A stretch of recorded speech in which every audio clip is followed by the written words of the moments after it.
Welcome to bird media. నేను మీ పవన్ కృష్ణమూర్తి. వైఎస్ఆర్సీపీలోని కొంతమంది కాపు సామాజిక వర్గ నేతలు అనుసరిస్తున్న రాజకీయ విధానం ప్రస్తుతం ఆ సామాజిక వర్గంలోనే చర్చకు దారితీస్తోంది.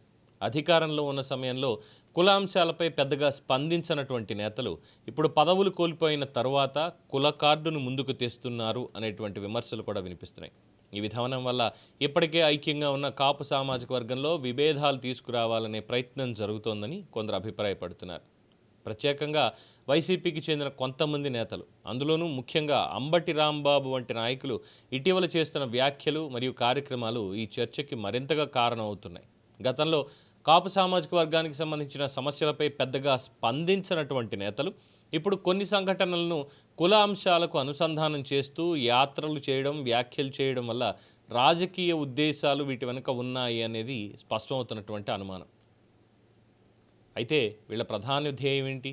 కాపులని పవన్ కళ్యాణ్ నుంచి దూరం చేయాలి అన్న వ్యూహమా?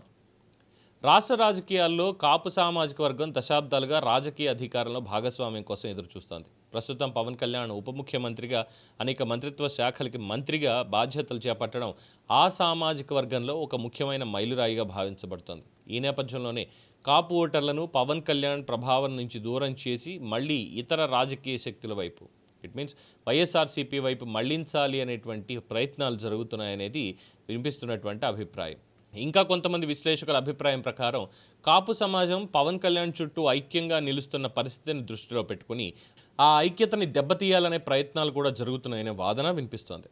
మీడియా వేదికల ద్వారా వివిధ వ్యాఖ్యలు చేస్తూ యువతలో గందరగోళం సృష్టించే ప్రయత్నం జరుగుతోందనేటువంటి ఘాటు విమర్శలు కూడా ఉన్నాయి. గతంలో కాపు రిజర్వేషన్ల అంశంపై స్పష్టమైన చర్యలు తీసుకోలేకపోయినా నేతలు ఇప్పుడు కుల ప్రయోజనాల గురించి మాట్లాడడం వాళ్ళ రాజకీయ వ్యూహంగా కనిపిస్తోంది అని కొందరు పేర్కొంటున్నటువంటి పరిస్థితి. ఇటీవల కాలంలో కాపు సమాజంలో రాజకీయ అవగాహన పెరిగింది అని, తమ సామాజిక వర్గ ప్రయోజనాల్ని దృష్టిలో పెట్టుకొని నిర్ణయాలు తీసుకునే దిశగా ఆలోచన కూడా పెరుగుతోందని పరిశీలకులు భావిస్తున్నారు. స్వార్థ రాజకీయాల కోసం సామాజిక వర్గాలను విభజించి ప్రయత్నాలను ప్రజలు గమనిస్తున్నారని, చివరికి ఎవరి చర్యలు నిజంగా తమ ప్రయోజనాలకి అనుకూలమో వాళ్లే తేల్చుకుంటారని కూడా అంటున్నారు. మొత్తంగా కాపు సమాజంలో ఐక్యతని కాపాడుకోవాలా, లేక రాజకీయ వ్యూహాల ప్రభావంతో విభేదాలుగా పెరగాల అన్నది రాబోయే కాలంలో ఎలా పరిణమిస్తుంది అన్నది ఆసక్తికరంగా మారింది. సో ఈ మొత్తం నేపథ్యంలో కేవలం పవన్ కళ్యాణ్ని టార్గెట్ చేసి పవన్కి కాపు సామాజిక వర్గం మొత్తాన్ని కూడా దూరం చెయ్యాలి అనేటువంటి ఆలోచనలోనే వైఎస్ఆర్సీపీ ఉంది.